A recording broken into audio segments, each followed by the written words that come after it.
చేసేవారు. ఈ చుట్టుపక్కల మా తమ్ముడు చెప్తే చెట్లు కొట్టేసేవాళ్ళు. చెట్లు పెట్టాలి, ఎప్పుడన్నా ఒక ప్రజాప్రతినిధి ఆదర్శ నేత వస్తే. అట్లా కాకుండా చెట్లు కొట్టేసేవాళ్ళు. హెలికాప్టర్లో పోయినా కూడా చెట్లు నరికేసేవాళ్ళు. ఏం చేస్తాయో నాకు తెలియదు అప్పట్లో. ఇంకో పక్కన ఎక్కడెక్కడి నుంచో మనుషులు తోలుకొచ్చి బలవంతంగా కూర్చొని పెట్టేవాళ్ళు. పారిపోతా ఉంటే కందకాలు దివేవాళ్ళు చుట్టూరు పారిపోకుండా. ఇలాంటి చాలా వింతలు విచిత్రాలు చాలా చూసాం. ఈరోజు నేను వచ్చింది సాదా సీదాగా ప్రజల ముఖ్యమంత్రిగా, మీ స్నేహితుడుగా, మీ హితోభిలాషిగా ఇక్కడికి వచ్చానని చెప్పి మీ అందరికీ తెలియజేస్తున్నా. నేను వచ్చింది మీ స్థితిగతులు తెలుసుకోవడానికి వచ్చాను.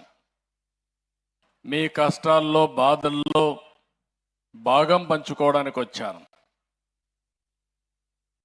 అధికార యంత్రాంగాన్ని కూడా సమాయత్తం చేసి ప్రతి ఒక్కరికి న్యాయం చేపించే దిశగా పనులు చేయడానికి వచ్చాను. మీ ముఖాల్లో ఆనందం చూడడానికి వచ్చాను. 5 సంవత్సరాల్లో ఈ ఊర్లో ఎవరు నవ్వు ఉండరు. నవ్వితే కూడా ఆ రోజు ఉండేవాడు మీ మీద కేసులు పెట్టేవాళ్ళు.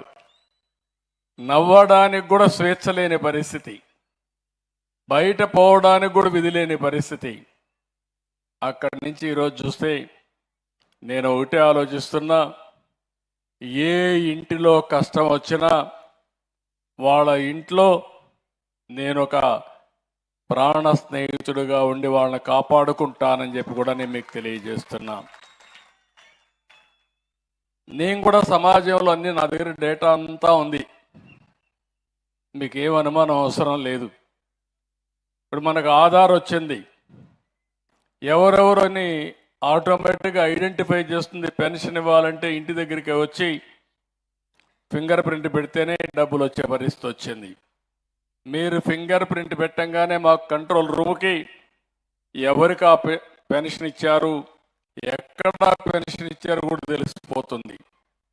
ఒకవేళ ఇంటి దగ్గర ఇవ్వకుండా ఆఫీసులో ఇస్తే అక్కడి నుంచి మళ్ళా మెమో పంపిస్తా ఇమ్మీడియట్గా 1 నిమిషంలోనే.